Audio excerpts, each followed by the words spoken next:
Welcome all. We will see now different ways of defining functions.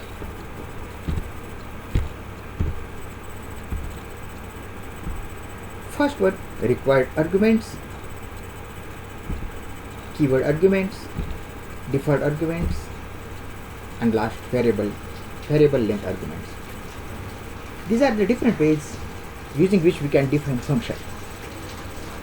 In previous lectures we have seen the functions can be defined. Those are not accepting any parameters. Now these are the ways of defining functions in which every function is accepting parameter. We start with the first one, required arguments. In required arguments, the arguments are passed to a function in correct positional order. This is why it is also known as positional arguments. The important rule for required arguments is, in general, it is the important rule for defining all kinds of arguments, defining all functions with all kinds of arguments.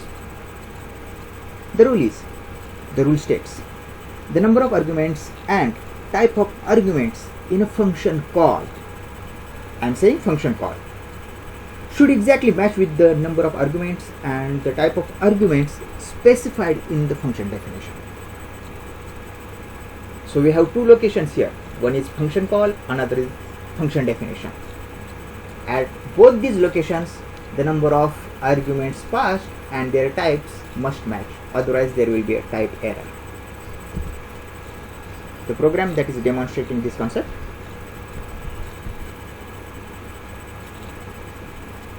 In definition we have two arguments, str1 and number1.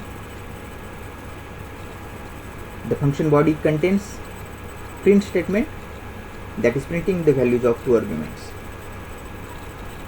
We are making a function call. Before making a function call, we have initialized first variable mystr with Python version with 3.6. These two variables are passed to function. Which function? Display string.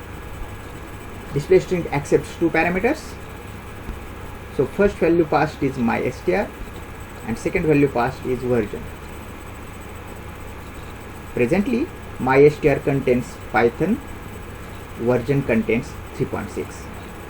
Whenever this function is called, these two values will be passed in str1 and number1. So the values are passed to the function definition according to its position. Due to this, it is also called as the positional arguments. Two arguments are required in this function. How many arguments we have passed? We have passed two arguments. Required arguments are 2 and passed arguments are 2. The output for this function, for this program is, this is Python 3.6. We will check output. The same code is available here. Okay, we have first line comment, then next two line definition of the function, then initialization of two variables, and these variables are passed to function call. Function call and function definition names are matched.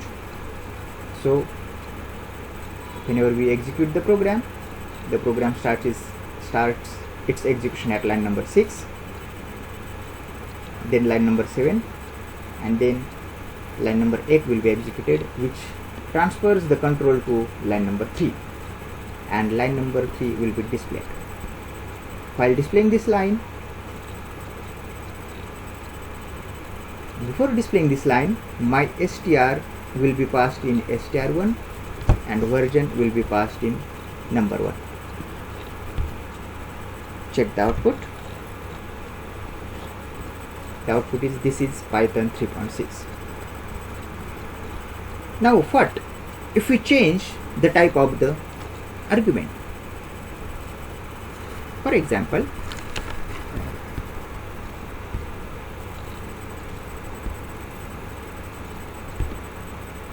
say here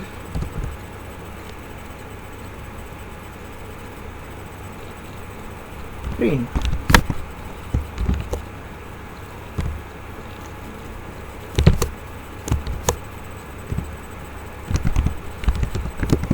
result is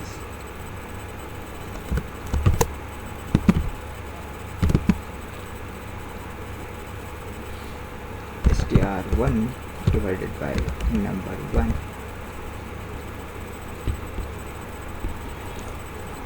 hash.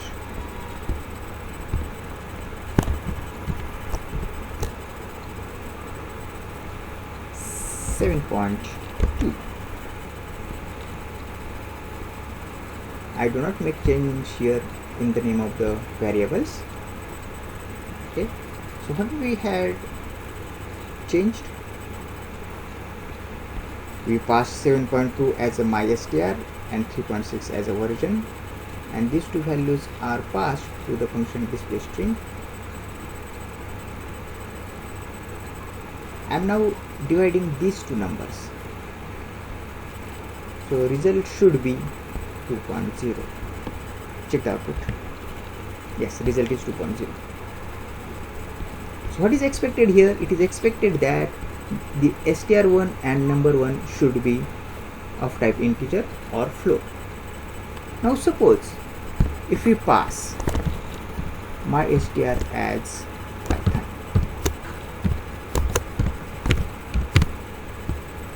now check the difference. Yes, errors. Unsupported operand type. Why there is error? Because it is expected that these two arguments should be either integer or float, but what we have passed? We have passed first argument as a string and second argument as a float. So there is a mismatch between the types of arguments accepted and the types of argument passed. We have passed first argument string, second argument float, and this function expects first argument float, second argument float, or first argument integer, second argument integer. But we have passed first argument as a Python, so this is why we receive an error. So this satisfies our rule.